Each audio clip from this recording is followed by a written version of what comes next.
ఈ health drink తాగైనా వీళ్ళు క్యాబినెట్లో ఇలాంటి నిర్ణయాలు తీసుకుంటున్నారు. మరి ఎందుకు వైన్ షాపులు అమ్ముతున్నారు?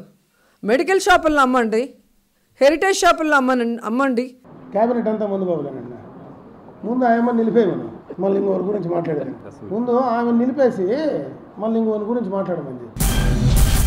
జగన్ గారు 9 హామీలు ఇవ్వగానే తెలుగుదేశం పార్టీకి దిమ్మ తిరిగి మైండ్ బ్లాక్ అయిందన్న విషయం ఈ 2 రోజుల్లో వాళ్ళు ప్రెస్ మీట్లు పెట్టి ప్లీనరీ గురించి జగన్మోహన్ రెడ్డి గారి గురించి మాట్లాడే మాటలు బట్టి స్పష్టంగా అర్థమైపోయింది.